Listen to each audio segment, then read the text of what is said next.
Okay, good morning to all. आज हम लोग स्टार्ट करते हैं new topic that is oogenesis। Mute कर लो रे,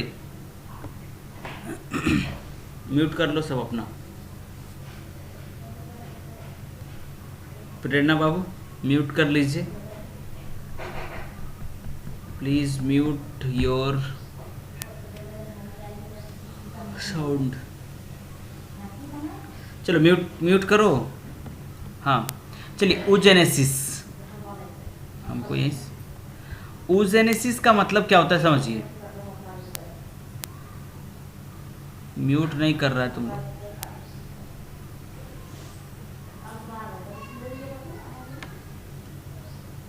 हाँ म्यूट, कोई अनम्यूट करके रखा है।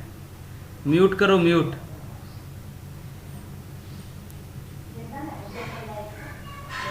म्यूट हम कर देते हैं हम। चलिए देखिए, oogenesis। oogenesis का मतलब होता है formation of ovum. Process of formation of ovum is called oogenesis। Mute कीजिए तब अच्छा सुनाई देगा, समझे। म्यूट आप लोग नहीं किए इसीलिए थोड़ा सा किसी का साउंड घरघराहट आ रहा है। oogenesis का मतलब होता है फॉर्मेशन ऑफ ओवम। oogenesis कैसे होता है देखिए, पहले समझिए।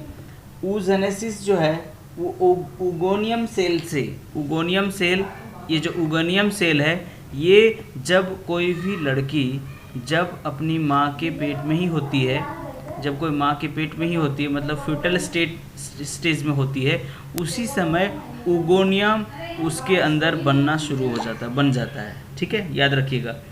ये जो उगोनियम है ये कब बन जाता है, जब कोई लड़की माँ के पेट में ही होती है उसी वक्त बन जाता है। ठीक है, उगोनियम जो है वो उसका डिवीज़न होता है, माइटोसिस डिवीज़न होता है, और उसको बोलते हैं प्राइमरी oocyte।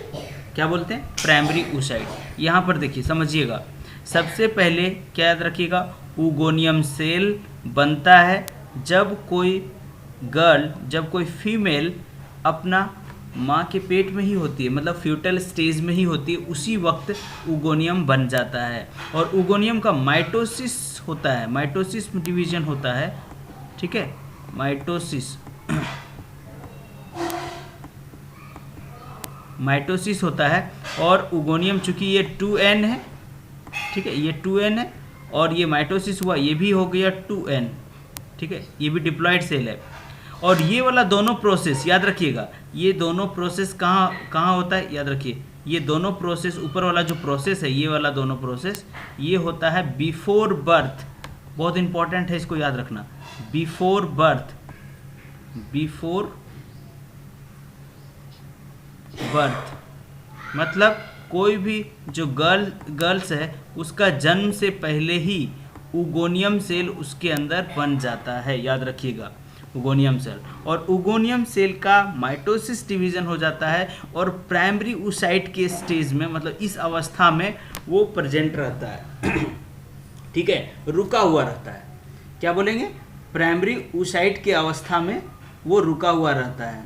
और इसके बाद मियोसिस डिवीजन होगा, मियोसिस शुरू हो जाता है। और ये वाला प्रोसेस कहाँ होगा? ये बिफोर बर्थ है, और ये होगा आफ्टर प्यूबर्टी। आफ्टर प्यूबर्टी देखिए, जब कोई लड़की का एज, जब कोई गर्ल्स का एज कितना हो जाए जब हो जाए 12 साल से जब ज़्यादा होना शुरू हो जाता है, जब उसका साल जब उसका एज 12 से 14 साल के बीच में आ जाता है, तब उसके अंदर ये डिवीज़न होना, इसका मियोसिस डिवीज़न होना शुरू हो जाता है।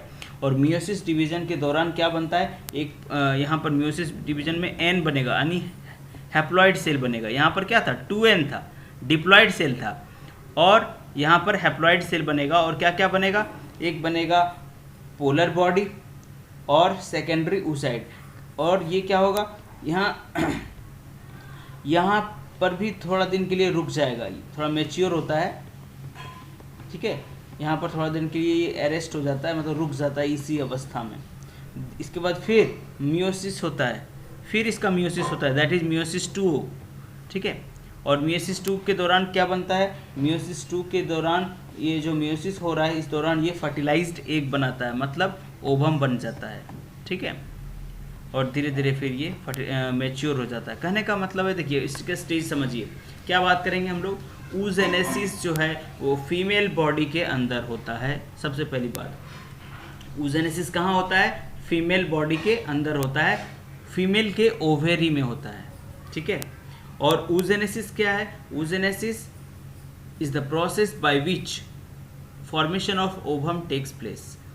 जिस प्रोसेस से ओवम बनता है, process of formation of ovum is called oogenesis।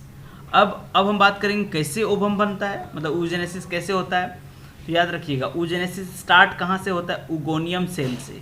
और उगोनियम सेल कहाँ पर बनता है, उगोनियम सेल बनता है किसी भी, उगोनियम सेल जो है वो किसी भी फीमेल के ओवेरी में बनता है, ठीक है। क्या बोलेंगे, ओवेरी में सबसे पहले उगोनियम सेल प्रेजेंट रहता है। और उगोनियम सेल कब बनता है, बिफोर बर्थ, जब कोई लड़की का जन्म नहीं होता उसके पहले ही बन जाता है उगोनियम सेल। उगोनियम सेल का माइटोसिस डिवीजन होता है और प्राइमरी oocyte में जब ये प्राइमरी oocyte की अवस्था में प्रेजेंट रहता है और वहीं पर रुक जाता है, इसका मतलब फॉर्मेशन उसी अवस्था में रुक जाता है, ठीक है। इसके बाद जब उस और हाँ बोलिए। इसके बाद यहाँ पर क्या होता है, कुछ सेल डिजेनरेट कर जाता है, कुछ सेल ख़त्म हो जाता है। और यहाँ पर जब उसका एज हो जाता है, वो गर्ल्स का एज हो जाता है 12 से 14 साल, मतलब उसका जब आफ्टर प्यूबर्टी एज, वो क्या होता है, मियोसिस डिवीज़न होना शुरू हो जाता है। और मियोसिस डिवीज़न होने के दौरान ये सेकेंडरी oocyte बनाता है, फिर टर्सरी oocyte बनाता है, और ये tertiary oocyte that is called ovum. याद रखिएगा, 2 बार मियोसिस डिवीज़न होता है तब जा करके बनता है ओवम, ठीक है। और ये ओवम धीरे धीरे मैच्योर होता है और बाहर निकलता है और फिर क्या होता है, स्पर्म के साथ फर्टिलाइज करता है। तो ये प्रोसेस है किसका, oogenesis का, ठीक है। एक एक करके हमको बताइए। पहले सबसे पहले कौन बताएगा, चलो गुरवेंद्र बताओ, अनम्यूट करो गुरवेंद्र। हेलो, हाँ, उगोनियम का मतलब समझा। उगोनियम जो सेल होता है, ये वाला उगोनियम सेल। सबसे पहले क्या बात करेंगे, oogenesis क्या होता है ना। तो oogenesis क्या होता है, क्या बोलेंगे oogenesis को, हाँ बिल्कुल, the process of formation of ovum, या कह सकते हैं formation of ovum is called oogenesis। कोई दिक्कत इसमें। नेक्स्ट, अब हम बात करेंगे कि oogenesis कैसे होता है। एक ही स्टेप में तुरंत तो नहीं बन जाएगा, इसका अलग अलग अवस्था है। तो सबसे पहले क्या बोलेंगे, इसमें दो तरह से बनता है। एक चीज़, कुछ चीज़ें बनता है बिफोर बर्थ, जब कोई भी लड़की का जन्म नहीं होता उसके पहले बन जाता है। देखो याद रखिएगा, दोनों में अंतर है। अभी हम क्वेश्चन एक देंगे, difference between oogenesis and spermatogenesis.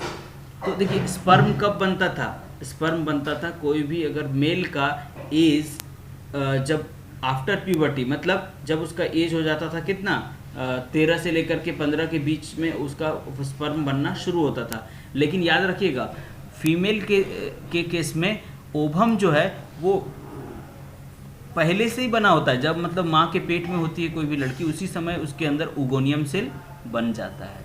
लेकिन उगोनियम सेल यहाँ पर आकर के प्राइमरी oocyte में रुक जाता है, ठीक है। और इसके बाद कुछ सेल, इसमें मिलियन सेल रहता है, लेकिन कुछ सेल यहाँ पर डिजेनरेट हो जाता है, मतलब ख़त्म हो जाता है, ठीक है। इसके बाद जब वो बच्ची का जन्म हो जाता है, इसके बाद जब वो पहुँच जाती है कितना एज, प्यूबर्टी, मतलब 12 साल के लगभग पहुँच जाती है, तब उसके अंदर ये फिर डिवीज़न होना शुरू हो जाता है। तब यहाँ पर प्राइमरी oocyte का डिवीज़न हो जाता है, मियोसिस 1। और मियोसिस 1 के दौरान फिर यहाँ पर N हैप्लॉइड सेल बनेगा, ये भी हैप्लॉइड सेल। यहाँ पर क्या था, 2N था, डिप्लॉइड सेल था, ठीक है। यहाँ पर 2N था, लेकिन यहाँ पर बनेगा, याद रखिएगा यहाँ माइटोसिस डिवीज़न होता है, माइटोसिस, ठीक है। इसको बना लीजिए तो डायग्राम अच्छा से, थोड़ा तुरंत, या शॉर्ट स्क्रीन ले लो। याद रखिएगा, इसको लिखिएगा बिफोर बर्थ और इसको लिखिएगा आफ्टर बर्थ। इसको लिख लीजिएगा यहाँ पर B4,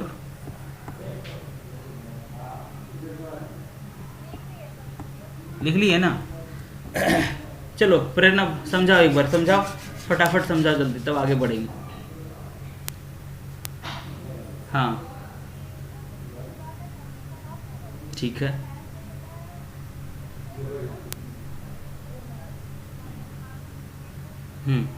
फ्यूटल स्टेज में है ना।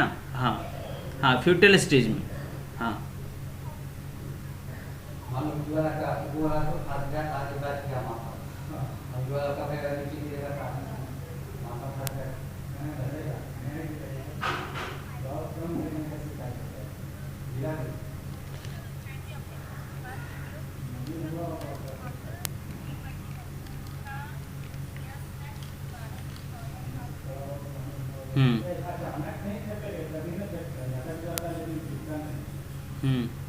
तो ये और ये वाला फिर बता दीजिएगा कि इस तरह से यहाँ पर होता है। सबसे पहले उगोनियम में माइटोसिस डिवीजन होता है और वो प्राइमरी oocyte बनाता है। प्राइमरी oocyte के दौरान क्या होता है, इसके बाद ये रुक जाता है यहाँ पर, ठीक है।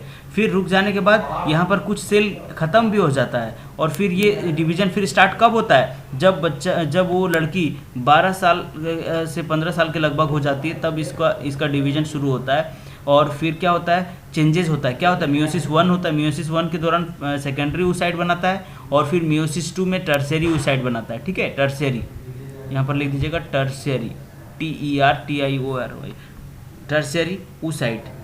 या फिर तो ये जो टर्शियरी oocyte है इसी को बोलते हैं हम लोग ओवम, ठीक है। और यही मैच्योर होकर के आगे मैच्योर सेल, एग सेल कहलाता है, ठीक है। तो ये पूरा आपको एक्सप्लेन करना है। कोई दिक्कत इसमें किसी को कोई दिक्कत रहे? ठीक है, चलिए क्वेश्चन लिखिए, क्वेश्चन लिखिए।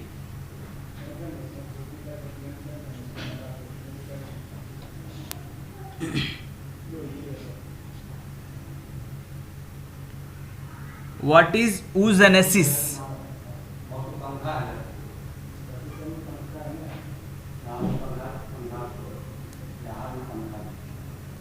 What is oogenesis?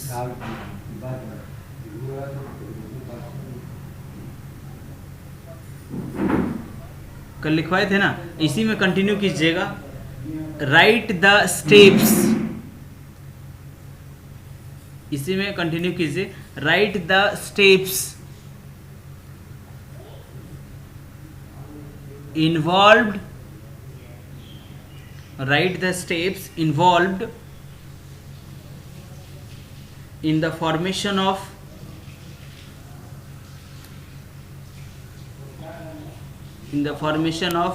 ovum, ठीक है। तो इसमें क्या कीजिएगा, डिफिनेशन तो छोटा सा है, लिख दीजिएगा पहले। क्या लिखिएगा, formation of ovum is known as oogenesis। इसके बाद लिखिएगा फॉलोइंग आर द स्टेप्स। ये सब स्टेप्स आपको लिख देना है, ठीक है, बना देना है। क्लियर हो जाएगा? हाँ, स्टेप्स बना दीजिए। चलिए नेक्स्ट क्वेश्चन लिखिए।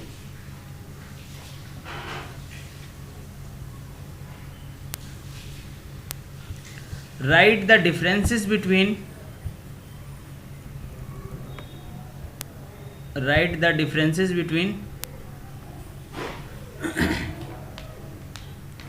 oogenesis and spermatogenesis।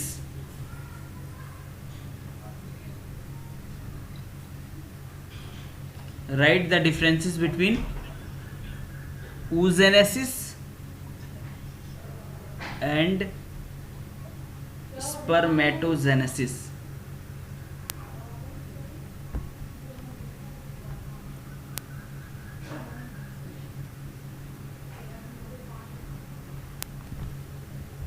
Next question लिखिए।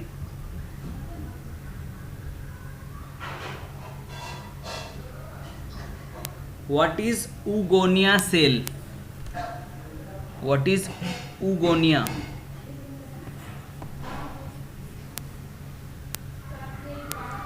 And इसी में लिखिएगा and, हाँ सेल्स लिख सकते हैं या oogonia भी लिख सकते हैं, कोई दिक्कत नहीं। What is oogonia and when it is formed when it is formed in the female ovary, in the female ovary,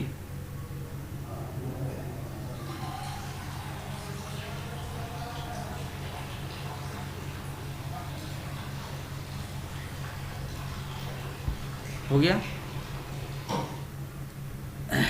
next question लिखिए, what is the difference between, what is the difference between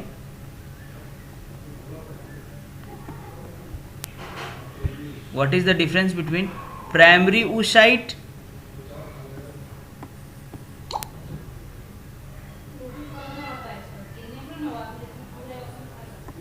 and secondary follicles?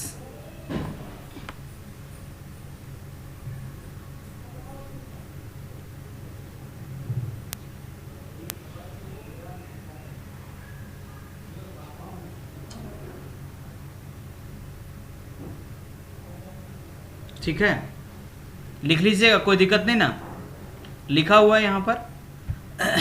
यहाँ पर भी हम लोग ऊपर में देखें primary oocyte क्या होता है, सेकेंडरी फॉलिकल या सेकेंडरी जो सेल की बात कर रहे थे, oocyte की बात कर रहे थे, वो क्या है उसको देख लीजिएगा। ठीक है, यहाँ पर डिफिनेशन लिखा हुआ है।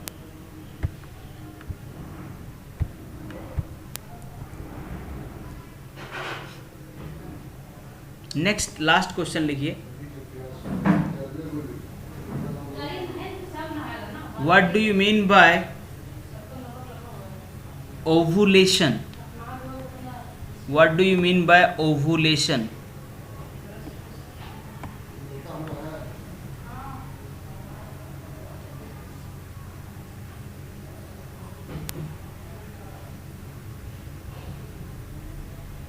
Ovulation.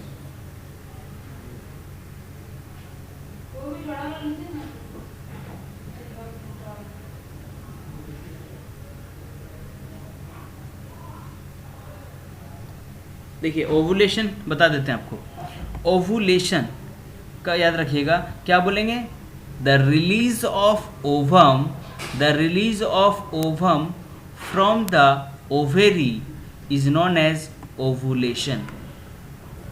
The release of ovum, ठीक है, क्या बोले, ओवुलेशन का मतलब होता है कि ओवेरी से जब ओवम निकलता है ना, उस प्रोसेस को बोलते हैं ओवुलेशन। ठीक है, तो 30 दिनों के बाद हर एक 30 दिन में ओवुलेशन होता है, मतलब ओवम जो है वो निकलता है। ठीक है, उस प्रोसेस को बोलते हैं ovulation.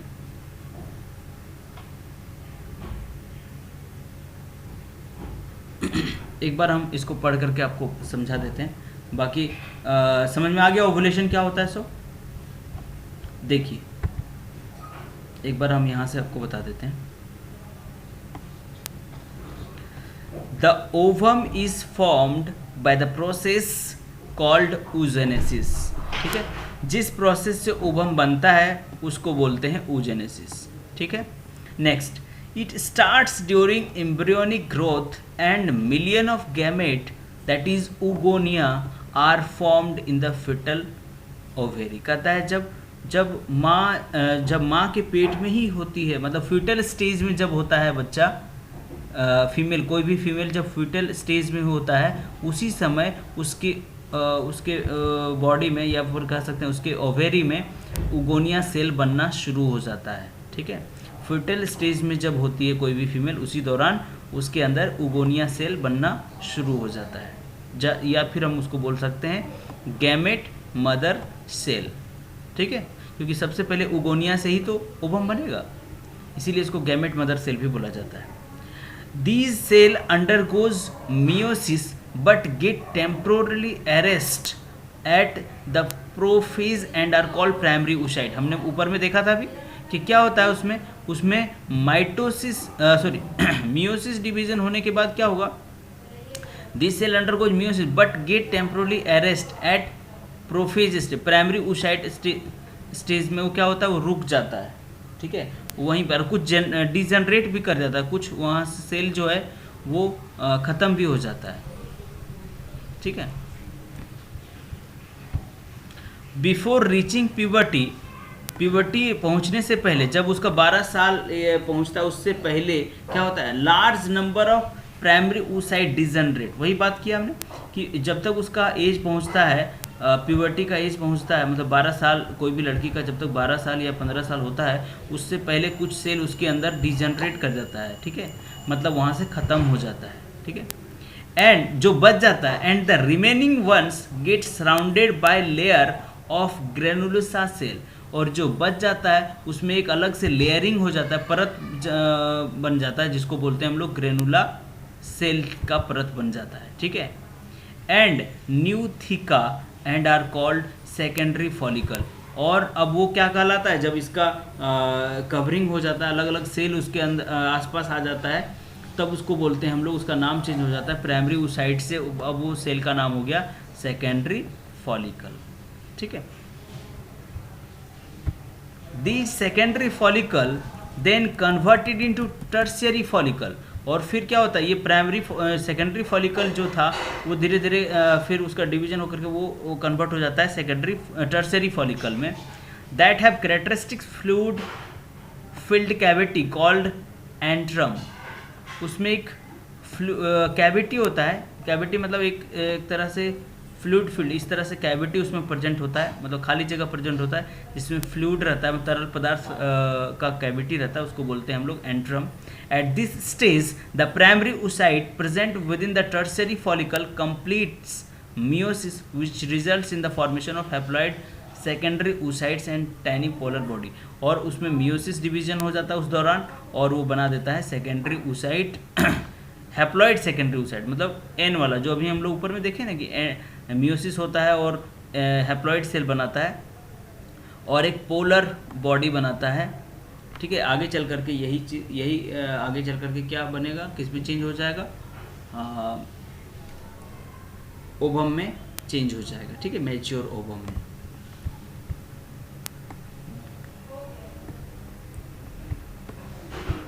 The tertiary follicle further changes into Graafian follicle. The secondary oocyte is surrounded by zona pellucida. ये सब थोड़ा सा डिफरेंसेस है कि जोना पेलुसिडा से सराउंडेड होता है। ये जो सेल है, अलग अलग सेल है, आप यहाँ पर डायग्राम में देखिएगा कहाँ पर जोना पेलुसिडा है, कहाँ पर ग्राफियन फॉलिकल किसको बोल रहा है, वो चीज़ थोड़ा सा वहाँ दिखा रखा है। Then the Graafian follicle ruptures to release the ovum ovulations. और फिर क्या होता है, उससे बाहर निकलने, फिर जब मैच्योर हो जाता है ओवम, तब क्या होता है, ग्राफियन फॉलिकल से ग्राफियन फॉलिकल्स क्या होता है, रप्चर होता है, टूटता है ग्राफियन फॉलिकल, और उससे फिर ओवम निकलता है, बाहर निकलता है। और जब ओवम ओवेरी से बाहर निकलता है, रिलीज होता है, तब उस प्रोसेस को बोलते हैं ओवुलेशन। और बस 28 दिन में एक बार होता है ओवुलेशंस। ठीक है, मतलब ओवम जो है वो निकलता है बाहर निकलता है, मतलब फर्टिलाइजेशन के लिए यहाँ एम्पुला रीजन में आता है, उसको बोलते हैं हम लोग ओवुलेशंस। ठीक है, देखिए ये वाला डायग्राम को थोड़ा सा आप बना लीजिएगा, इसका बहुत इम्पोर्टेंट है ये, इसमें सब दिखा रखा है कहाँ पर फॉलिकल है, कैसे रप्चर कर रहा है। देखिए रप्चर फॉलिकल, ये वाला टूट रहा है फॉलिकल, तब जा कर के यहाँ से क्या होगा, यहाँ से जो ओवम है वो निकलेगा, और इस निकलने के प्रोसेस को बोलते हैं ओवुलेशन। ठीक है, तो ये थोड़ा सा पार्ट आप देख लीजिएगा। ये प्राइमरी oocyte है, प्राइमरी oocyte देखिए छोटा है, धीरे धीरे ये क्या होगा, primary oocyte changes into primary follicle, और धीरे धीरे फिर मैच्योरेशन। अलग अलग जो ये वाला जो पार्ट है इसका, अलग अलग सेक्शन दिखा रखा है, इसको थोड़ा सा ज़रूर देख लीजिएगा। ठीक है, और जो हम क्वेश्चन दिए हैं उसको एक बार यहाँ पर आपको इस डायग्राम से हम बता देते हैं।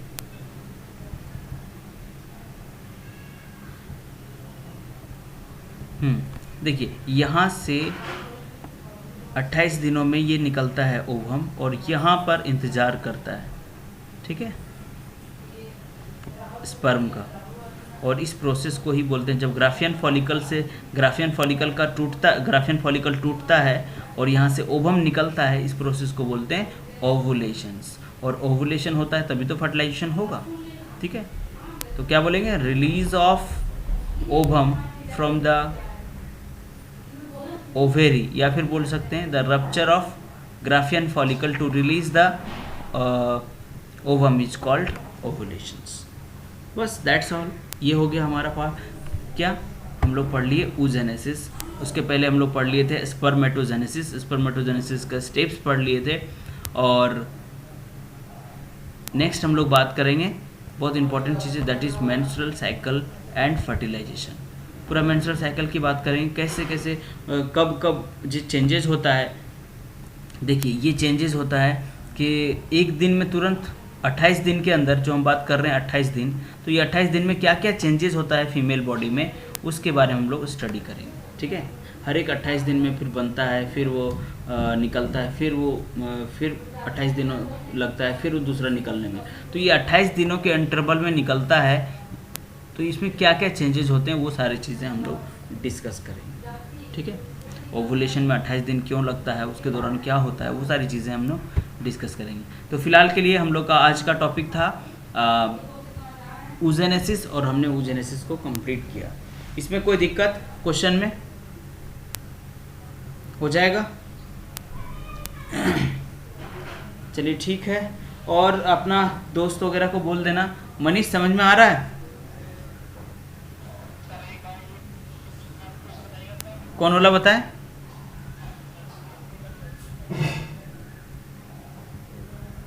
ये वाला?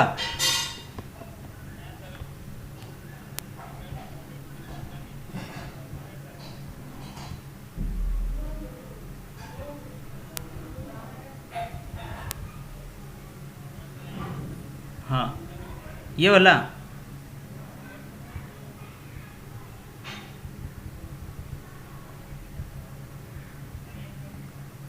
अच्छा ये टॉपिक देखो, एक बार ऐसे ओवरव्यू बता देते हैं आपको।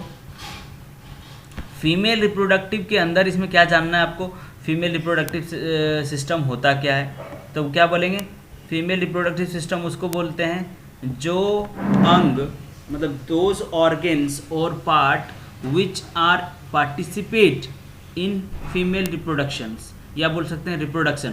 जो अंग रिप्रोडक्शन में भाग लेता है उसको एक साथ हम लोग बोलते हैं फीमेल रिप्रोडक्टिव सिस्टम। तो फीमेल रिप्रोडक्टिव सिस्टम के अंदर क्या क्या भाग लेता है, देखिए सबसे पहले 2 ओवेरी होता है। एक फीमेल के अंदर 2 ओवेरी होता है, एक तो यहाँ पर है, एक तो यहाँ पर है। ठीक है, 2 ओवेरी, ठीक है, पेयर ऑफ ओवेरी लिखा हुआ, देखिए पेयर ऑफ ओवेरी मतलब 2 ओवेरी होता है। अब जब 2 ओवेरी के अंदर क्या बनता है, ओवम। तो ओवम को ले जाने वाला पाइप जैसा कुछ रहेगा, तो इसको बोलते हैं ओविडक्ट। क्या बोलते हैं, ओविडक्ट। देखिए तो 2 ओविडक्ट भी रहेगा, ओविडक्ट भी 2 रहेगा। जब 2 ओवेरी है तो दोनों का अलग अलग ओविडक्ट होगा, मतलब ये ले जाने का काम करेगा। पाइप लाइक स्ट्रक्चर रहता है, पाइप जैसा रहता है। ये क्या करता है, वाहक का काम करता है, मतलब ओवम को यहाँ से कैरी करता है। ठीक है, तो 2 ओविडक्ट हो गया। इसके बाद ये है बच्चरदानी, मतलब इसको बोलते हैं क्या हम लोग, ये में यूट्रस। ये यूट्रस में ही बच्चा पलता है, बढ़ता है। तो ये यूट्रस, एक यूट्रस होता है फीमेल बॉडी। देखिए याद कीजिए, 2 ओवेरी, 2 ओविडक्ट, एक यूट्रस। ठीक है, इसके बाद ये हो गया सर्विक्स, यहाँ पर सर्विक्स है, और ये है सर्विकल कैनाल, ये सर्विकल कैनाल है, और यहाँ पर है वेजाइना। ठीक है, ये वेजाइना। स्पर्म यहाँ पर आता है, यहाँ से इस तरह से इंटर करता है, और सर्विकल कैनाल होते यूट्रस होते हुए, अगर एक याद रखिएगा 28 दिनों में एक बार ओवम यहाँ से निकलता है, और फिर दूसरे 28 दिनों में फिर यहाँ से निकलता है। ठीक है, तो जिधर निकलेगा उधर जा कर के स्पर्म जा कर के, और स्पर्म जो यहाँ पर मिलता है एम्पुला जंक्शन में। यहाँ पर पूछेगा आपको कि कहाँ पर फर्टिलाइजेशन होता है, तो बोलिएगा फ्लोपियन ट्यूब, इसको बोलते हैं फ्लोपियन ट्यूब। ठीक है, तो फ्लोपियन ट्यूब के एम्पुला जंक्शन में होता है फर्टिलाइजेशन। तो एक बार हम ऐसे बता देंगे आपको क्लास में, जब अपन ऑफलाइन जाएंगे उस समय। इसलिए डेली आप क्लास अटेंड कीजिए, कम कम बताएंगे लेकिन आपको समझ में आ जाएगा। ठीक है, और कोई दिक्कत होगा तो हम बता देंगे, कॉल कर लेना, ऐसा कोई दिक्कत नहीं। देखो हम लोग का क्लास रहेगा थर्सडे, फ्राइडे, सैटरडे। ठीक है, तो हम लोग मिलते हैं अब नेक्स्ट थर्सडे को। तब तक आप पढ़ते रहिए, पीछे का भी रिवीजन कीजिए। नोट्स अगर आप कितना तक नोट्स कंप्लीट किए आप लोग, कितना चैप्टर तक? हाँ ठीक है, तो 6 चैप्टर हो गया ना, पहले 6 चैप्टर पढ़ा लेते हैं, इसके बाद और नोट्स दे देंगे, ठीक है? क्योंकि नोट्स तो कम से कम घर में कंप्लीट होना चाहिए ना, तो इसलिए देखेंगे एक चैप्टर और भेज देंगे ताकि आपका नोट्स हो जाएगा, बीच का टाइमिंग जो बचता है। हाँ बोलो बोलो। अच्छा ठीक है, इतना हो गया है ना, काफ़ी है अभी पहले चैप्टर वहाँ तक पहुँचने दीजिए, इसके बाद और घर में सेल्फ स्टडी करो, ठीक है? क्योंकि जैसे खुलेगा वैसे हम एनसीईआरटी से आपका टेस्ट लेंगे, हर एक चैप्टर का टेस्ट लेंगे, समझे? एनसीईआरटी क्वेश्चंस का टेस्ट होगा आपका। अब ऑब्जेक्टिव नहीं चलेगा कि टिक कर दिए, सब्जेक्टिव भी रहेगा। चलो ठीक है, अपन आज समाप्त करते हैं। चलो ओके बाय।